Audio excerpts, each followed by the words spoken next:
Di balik wajah ramahnya sebagai tukang pijat, tersimpan fakta kelam yang jauh dari kata wajar. Tak ada yang menyangka bahwa pria ini menyimpan sisi gelap yang begitu mengerikan. Apa yang ia lakukan benar-benar bikin merinding. Korbannya bukan hanya satu atau dua orang, tapi banyak. Bahkan salah satu di antaranya adalah anggota Kopassus. Yang paling mengerikan, tak satu pun dari korban-korbannya ini berhasil lolos setelah masuk dalam radar incarannya. Awalnya mereka semua hanya dianggap hilang secara misterius. Anehnya, tak ada yang mencurigai dirinya. Tak seorang pun tahu siapa dia sebenarnya dan bagaimana bisa ia menjebak serta menghilangkan nyawa begitu banyak orang tanpa meninggalkan jejak. Dan kisah nyata kali ini berjudul 7 orang termasuk Kopassus. Karena hal ini, bagaimana kisahnya? Dan inilah kisahnya.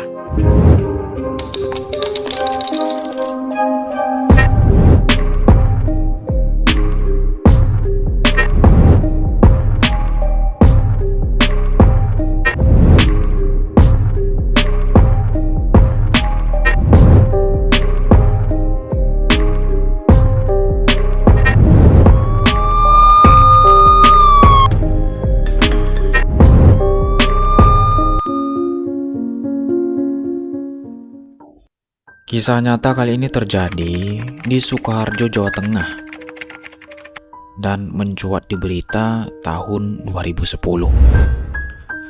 Seorang pria bernama Yulianto lahir pada tanggal 28 Juli 1973. Usianya kini sekitar 51 tahun. Ia besar di Desa Pucungan, Sukoharjo, Jawa Tengah. Ia tinggal bersama kedua orang tuanya yang berprofesi sebagai petani. Meski berasal dari keluarga sederhana, sejak kecil Yulianto dikenal sebagai anak yang ceria dan aktif. Ia punya banyak teman dan kebanyakan dari mereka menyukai Yulianto karena sikapnya yang ramah, pintar bergaul, dan sering melontarkan candaan yang usil tapi menghibur.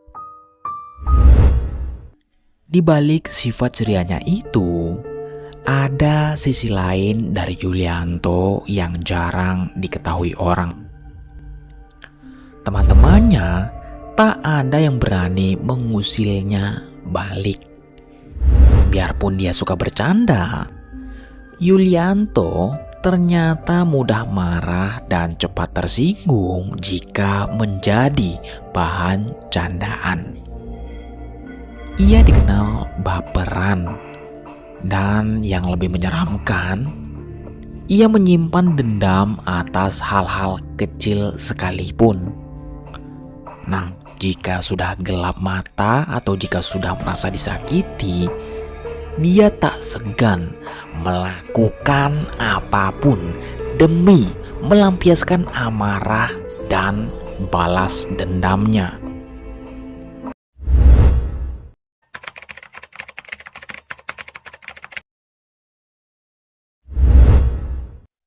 Perjalanan kisah dimulai pada tahun 1991. Saat itu, Yulianto masih berusia 19 tahun. Nah, di sini ia sudah mulai tertarik mendalami ilmu goib. Salah satu niatnya saat itu adalah melakukan ritual di puncak Gunung Merapi. Gunung yang terletak tak jauh dari desanya di Sukoharjo. Nah, untuk menjalankan rencananya, Yulianto mengajak seorang teman perempuan bernama Siti Aminah, yang ternyata juga memiliki ketertarikan pada dunia mistis. Di sini, Siti menyetujui ajakan itu. Nah, sebelum berangkat, Yulianto meminta agar pendakian mereka dirahasiakan dari siapapun. Katanya, itu adalah salah satu syarat agar ritual yang akan mereka lakukan bisa berhasil. Dan di sini pula, Siti pun menyetujui lagi. Siang hari itu juga, mereka mulai mendaki berdua menuju Gunung Merapi. Menjelang malam, mereka tiba di pos terakhir, yakni Pasar Bubrah.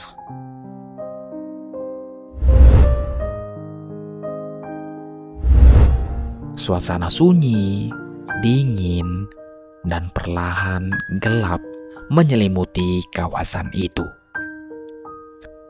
Mereka memutuskan untuk bermalam dan mendirikan tenda di sana. Namun, saat malam semakin larut, muncul niat lain dari Yulianto. Di dalam tenda, ia mulai merayu Siti agar mau melakukan hubungan suami istri dengannya. Siti yang kaget dan marah langsung menolak dengan keras. Penolakan itu ternyata menyulut sisi gelap Yulianto. Ia tidak menunjukkan kemarahannya secara langsung. Namun dalam diam, dendam mulai tumbuh di benaknya. Hasratnya untuk membalas penolakan itu semakin kuat dan ia mulai menyusun rencana jahat. Keesokan harinya, Yulianto berpura-pura meminta maaf dan bersikap seolah ingin memperbaiki suasana. Ia mengajak Siti berjalan menikmati pemandangan malam dari tepi jurang di dekat puncak Gunung Merapi. Siti, yang tak menaruh curiga sedikit pun, mengikutinya. Dan saat Siti sedang menikmati pemandangan malam dari tepi jurang, Yulianto diam-diam mendekat dari belakang. Dalam sekejap, tanpa ragu, ia mendorong Siti ke arah jurang yang curam. Tubuh Siti pun terhempas jatuh ke dalam kegelapan, tanpa suara, tanpa saksi. Setelah itu, Yulianto merasa puas dengan senyumnya. Ia kembali ke tendanya dan bermalam di sana, seolah tak terjadi apa-apa. Keesokan paginya, dengan wajah tenang, Yulianto turun gunung dan kembali ke desanya. Beberapa hari berlalu, namun Siti tak kunjung pulang. Keluarganya mulai cemas. Mereka mencoba mencari tahu kemana Siti pergi, tapi tak ada satupun yang tahu. Tidak ada yang curiga pada Yulianto, karena memang pendakian mereka saat itu dirahasiakan.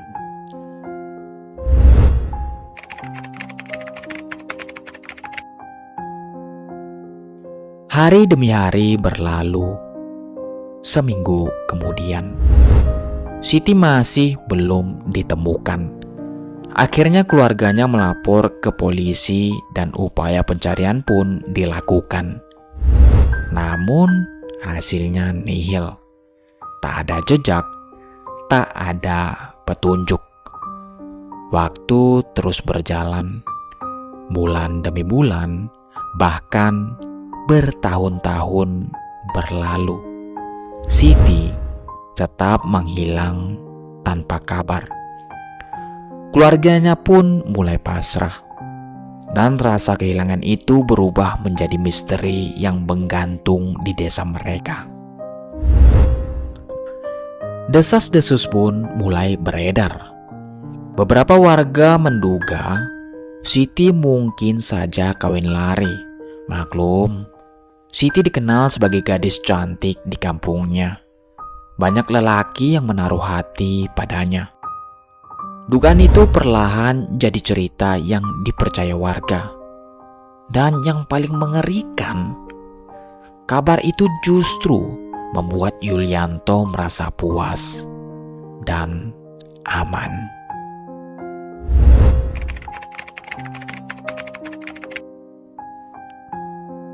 Kita lompat pada tahun 2000 guys.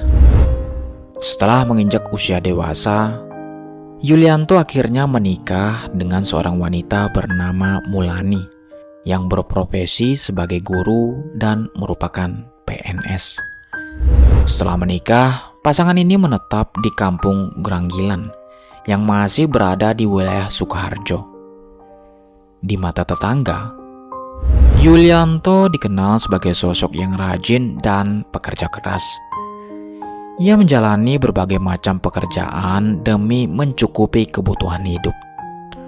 Mulai dari menjadi pekerja serabutan, membantu memperbaiki genteng bocor, merenovasi rumah, hingga menggali sumur. Ia dipercaya punya insting tajam untuk membaca letak sumber air, sehingga sering diminta bantuan oleh warga setempat. Selain itu, Yulianto juga menjalankan usaha sampingan dengan memelihara kambing. Ia membangun kandang kecil di samping rumahnya yang menjadi salah satu sumber penghasilan tambahan. Namun, yang paling dikenal dari Yulianto saat itu adalah profesinya sebagai tukang pijat. Rumahnya kerap didatangi orang-orang yang ingin berobat secara alternatif. Banyak warga yang percaya bahwa Yulianto memiliki kemampuan menyembuhkan penyakit, baik medis maupun yang diyakini berasal dari gangguan gaib. Karena itulah, ia juga dianggap memiliki ilmu kebatinan yang ampuh dan sakti. Nah, itulah beberapa pekerjaan yang ia jalani sekaligus guys. Hasil kerja keras itu membuat kondisi keuangan Yulianto perlahan membaik. Namun diam-diam, ia mulai melirik wanita lain. Hingga pada tahun 2002, Yulianto berselingkuh dengan Rusmina, seorang ART di rumah pengusaha rotan di Solo.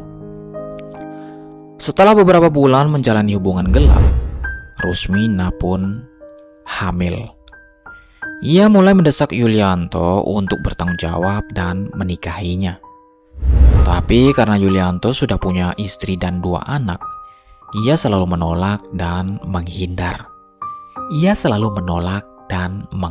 Guys. Tekanan dari Rusmina yang terus-menerus membuat Yulianto punya pikiran gelap. Nah, dari sinilah ia ingin menyingkirkan Rusmina. Ia bahkan langsung menyusun rencana untuk menghabisinya. Karena mereka masih sering berkomunikasi baik, Yulianto pun dengan mudah mengatur pertemuan guys. Saat tahu rumah majikan Rusmina sedang sepi, Yulianto datang dan menemui Rusmina. Di sana, ia mencekik Rusmina hingga tak bergerak lagi. Setelah itu, ia langsung kabur. Tak ada yang melihat mereka bersama hari itu. Majikan Rusmina pun kaget saat menemukan tubuh Rusmina tergeletak tak bernyawa. Kematian Rusmina sempat jadi misteri. Ia pun dimakamkan di kampung halamannya di Pacitan, Jawa Timur. Kasus itu akhirnya ditutup tanpa pelaku. Lagi dan lagi, Yulianto berhasil lolos. Ia pun kembali ke rumah dengan tenang, seolah tak pernah terjadi apa-apa. Tak ada satupun yang curiga padanya. Di sisi lain, Yulianto juga mulai sibuk melayani pasien-pasien pijat yang datang ke rumahnya. Banyak di antara mereka bahkan jadi langganan. Karena Yulianto memang tipe orang yang suka ngobrol. Ia sering bercerita pada pasiennya bahwa dirinya bukan hanya bisa membaca letak mata air, tapi juga bisa mengetahui lokasi harta karun gaib yang terkubur di tanah atau tersembunyi di dalam goa. Semua itu katanya berkat ilmu kebatinan yang ia miliki. Bahkan, Yulianto kerap mengajak beberapa pasien untuk bersemedi di sebuah goa demi mencari harta tersebut. Tapi banyak yang menganggap ucapannya hanya gurauan. Apalagi, kondisi ekonominya saat itu juga biasa saja. Sama seperti warga lain, tidak terlihat kaya. Mungkin kalau dia benar-benar kaya, warga akan percaya dengan cerita harta karunnya. Tapi ucapan kosong itu bukan satu-satunya alasan kenapa pasiennya banyak. Salah satu faktor utamanya adalah buah ini guys. Ya, buah kecubung. Biasanya saat mulai memijat, Yulianto akan menyuguhkan jamu dari ekstrak buah kecubung. Efeknya membuat pasien merasa tenang, bahkan berhalusinasi. Karena efek halusinasi ini dianggap menenangkan, banyak pasien justru senang dan kembali lagi. Padahal, jika dikonsumsi berlebihan, buah kecubung bisa merusak sistem saraf bahkan mematikan. Dan inilah yang diam-diam mulai dijadikan senjata oleh Yulianto untuk menyingkirkan siapapun yang tidak ia sukai. Salah satu korbannya adalah Sugio, teman Yulianto yang juga sering datang untuk dipijat. Saat itu, Sugio punya utang sebesar 10 juta kepada Yulianto ini. Tapi karena justru galak saat ditagih, Yulianto mulai mengincar nyawanya diam-diam. Apalagi setelah 2 kali berhasil menyingkirkan orang, ia menjadi makin percaya diri menghilangkan jejak. Nah, tahun 2005, Sugio kembali datang ke rumah Yulianto bukan untuk bayar hutang, tapi untuk pijat seperti biasa. Yulianto menyambut ramah. Di awal, ia menyuguhkan jamu dengan dosis buah kecubung normal, karena sebenarnya masih ingin menagih utang itu untuk terakhir kalinya. Nah, saat memijat, Yulianto kembali menanyakan soal pembayaran utang.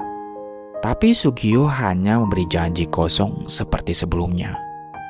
Yulianto pun akhirnya menawarkan jamu lagi, kali ini dengan dosis buah kecubung yang jauh lebih tinggi. Sugio meminumnya tanpa curiga, lalu pelan-pelan napasnya melemah. Yulianto meninggalkannya sebentar, lalu kembali masuk dan Sugio sudah tidak bergerak. Tengah malam, saat rumah sudah sepi serta anak dan istrinya tidur, Yulianto menggotong tubuh Sugio dan menguburnya diam-diam di dekat kandang kambing di samping rumahnya. Beberapa hari kemudian, keluarga Sugio mulai cemas karena ia tak kunjung pulang. Hingga berbulan-bulan berlalu, Sugio tetap hilang tanpa jejak. Akhirnya keluarganya pun pasrah. Sementara itu, Yulianto tetap hidup tenang, tak ada satupun yang mencurigainya.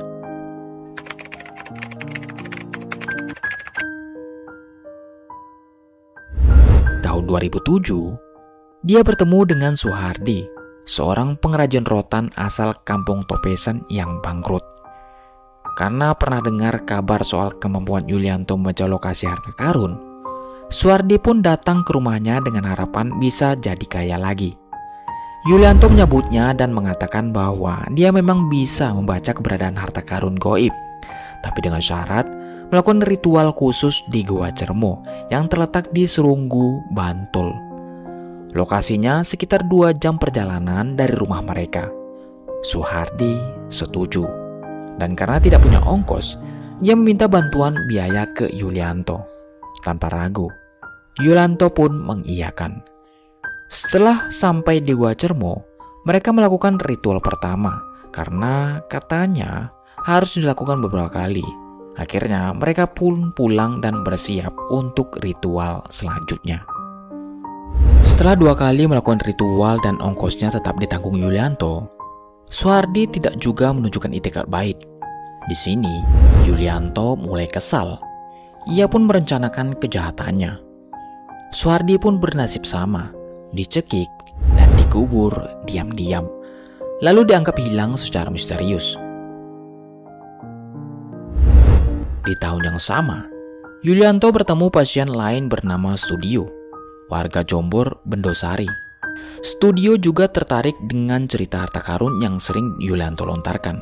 Mereka pun sepakat melakukan ritual serupa, kali ini di wilayah pantai Parangtritis, Sleman, Yogyakarta.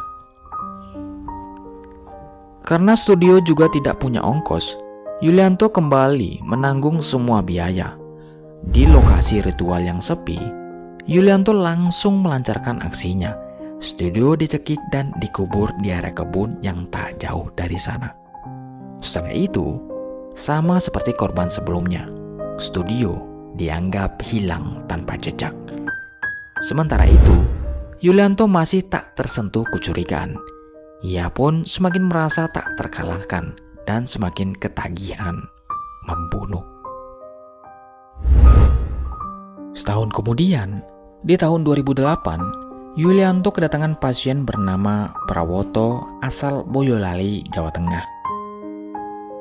Prawoto sudah menderita stroke selama 7 tahun. Banyak orang merekomendasikan pengobatan alternatif ke Yulianto karena dianggap punya jamu ampuh. Karena itulah, Prawoto pun mencoba berobat ke sana. Namun saat sedang dipijat, Prawoto sempat mengucapkan kalimat yang membuat Yulianto tersinggung. Karena hal sepele itu, Yulianto pun langsung meracik jamu lagi. Kali ini dengan dosis buah kecubung yang jauh lebih tinggi. Lalu disuguhkan ke Prawoto. Yulianto tahu kalau Prawoto memang dalam kondisi lemah karena stroke. Jadi dia membuat semuanya terlihat wajar, seolah Prawoto meninggal karena stroke yang kambuh saat dipijat. Dan benar saja, keluarganya percaya. Tidak ada yang curiga. Padahal saat itu korban Yulianto sudah mencapai 6 orang. Tapi belum berhenti di situ. Karena semakin tidak dicurigai, Yulianto pun makin menjadi-jadi. Nah, di tahun 2010, datanglah pasien berikutnya, yakni Kopda Santoso, seorang anggota TNI aktif. Saat mereka ngobrol santai, Yulianto menyinggung soal biaya pijat yang belum dibayar. Santoso sebenarnya berniat membayar nanti, tapi gurauan dan sikapnya saat itu malah membuat Yulianto kesal. Di balik senyum ramahnya, Yulianto langsung merencanakan pembunuhan lagi. Karena sekali lagi, seseorang masuk dalam targetnya, maka tidak ada jalan keluar.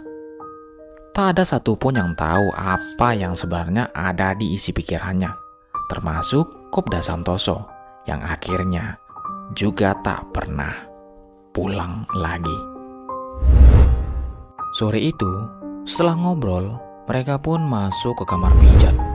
Awalnya, Yulianto menghidangkan jamu buah kecubung dengan dosis normal. Setelah Santoso merasa nyaman di tengah sesi pijatannya, barulah Yulianto menyuguhkan jamu kedua dengan dosis yang cukup untuk membuat Santoso tak bisa bergerak. Begitu jamu kedua diteguk habis, efeknya langsung terasa. Santoso mulai kejang dan tubuhnya melemah. Di saat itulah, Yulianto langsung memiting tubuhnya untuk mempercepat proses kematian. Sebenarnya Santoso masih sempat melawan, tapi karena tubuhnya sudah lemas, akhirnya dia pun tak bergerak lagi dalam pitikan Yulianto. Setelah itu, Yulianto keluar dari kamar untuk mengambil cangkul. Istrinya yang mendengar suara gaduh dari kamar pun sempat bertanya.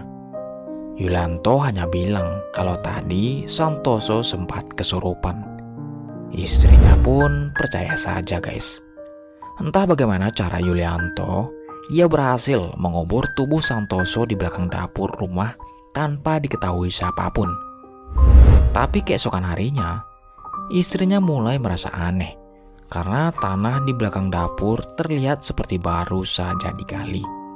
Bahkan bentuknya mirip seperti gundukan kuburan. Nah, karena curiga, istrinya pun bertanya, "Itu di belakang ada apa?" Tapi Yulianto justru marah besar. Ia menuduh istrinya ikut campur dalam urusan yang bukan haknya. Mereka pun bertengkar hebat. Tak lama setelah itu, Yulianto keluar rumah dengan mengendarai motor Supravit milik Santoso. Istrinya sempat heran, kenapa Santoso bisa meninggalkan motornya di rumah mereka. Bahkan motornya dipakai Yulianto sendiri. Di titik ini lagi, istrinya mulai merasa merinding. Ia teringat suara gaduh dari kamar semalam. Ia pun mulai curiga. Jangan-jangan benar ada sesuatu yang terjadi dengan Santoso. Tapi meskipun sudah curiga, ia tetap tidak berani membongkar gundukan tanah itu. 2 minggu kemudian, satuan tempat Santoso bekerja mulai mencari tahu keberadaan Santoso. Kabar ini pun sampai ke telinga istri Yulianto. Kecurigaannya semakin kuat. Ia merasa kemungkinan besar suaminya telah melakukan sesuatu terhadap Santoso. Akhirnya, secara diam-diam istri Yulianto mendatangi kantor Santoso dan menemui teman-temannya di sana. Ia menceritakan semua kejanggalan yang terjadi di sana, termasuk motor Santoso yang masih ada dan dipakai suaminya, serta gundukan tanah sebesar tubuh manusia di belakang dapur yang ia sendiri tidak berani bongkar. Mendengar cerita itu, beberapa teman Santoso mulai mendatangi rumah Yulianto. Saat itu kebetulan Yulianto sedang tidak di rumah. Begitu melihat gundukan itu, mereka langsung yakin bahwa itu adalah kuburan. Ukurannya terlalu mirip dengan makam baru. Mereka pun langsung melapor ke Polres Sukoharjo dan menyerahkan semuanya kepada pihak kepolisian. Masih di hari yang sama, polisi pun datang ke rumah Yulianto. Tanah di belakang dapur itu mulai digali. Disitulah akhirnya ditemukan tubuh Santoso yang sudah mulai membusuk. Tak lama kemudian, Yulianto pulang ke rumah menggunakan motor milik Santoso. Dan saat itulah polisi langsung menangkapnya di tempat. Di hadapan istri dan anak-anaknya, Yulianto pun diborgol. Ia langsung dibawa untuk diperiksa. Saat diinterogasi, tidak butuh waktu lama sampai Yulianto mengakui bahwa dia memang telah membunuh Santoso, pasien pijatnya, menggunakan jamu racikan buah kecubung. Mereka mencurigai bahwa bisa saja Yulianto sudah pernah melakukan hal serupa sebelumnya. Dan benar saja, satu persatu fakta mulai terbongkar. Yulianto akhirnya mengaku bahwa Santoso bukanlah korban pertamanya, tapi korban ketujuh. Pengakuan ini mengejutkan semua pihak. Polisi, masyarakat, bahkan keluarganya sendiri tidak percaya bahwa pria yang selama ini mereka anggap ramah dan menyenangkan ternyata adalah seorang pembunuh berantai. Masih di tahun 2010, polisi mulai mengevakuasi korban-korban Yulianto. Sayangnya, jenazah Siti Aminah, korban pertama dari tahun 1991, tak ditemukan karena diduga tertimbun lahar Merapi. Tubuh Suhardi juga gagal dievakuasi karena akses ke Gua Cermo sudah ditutup. Namun jenazah korban lainnya berhasil ditemukan, termasuk Sugio yang dikubur dekat kandang kambing di samping rumah Yulianto. Warga pun terkejut. Semestinya tulang belulang itu tak seharusnya ada di sana. Setelah semua bukti terkumpul, pada tahun 2011 Yulianto dijatuhi hukuman matoi. Di penjara, ia menjadi napi yang ditakuti. Sempat melukai seorang tahanan lain dalam perkelahian. Meskipun sempat menunjukkan perilaku baik, gerasi yang ia ajukan pada tahun 2015 ditolak. Berdasarkan aturan, Eksekusi dapat dilakukan setidaknya 10 tahun setelah putusan. Artinya, paling cepat sejak tahun 2021. Namun hingga kini, belum ada informasi resmi apakah eksekusi tersebut sudah dilaksanakan atau belum. Nah guys, inilah kisah kelam Yulianto, pria di mata orang yang dianggap ramah, tetapi ternyata membunuh 7 orang. Semoga kisah ini menjadi pengingat penting. Berhati-hatilah memperlakukan orang lain, karena kita tidak tahu siapa yang kita sakiti dan seberapa dalam dendam yang bisa mereka simpan. Oke guys, cukup sekian video yang saya bawakan. Sampai ketemu lagi di video-video selanjutnya. Bye-bye guys.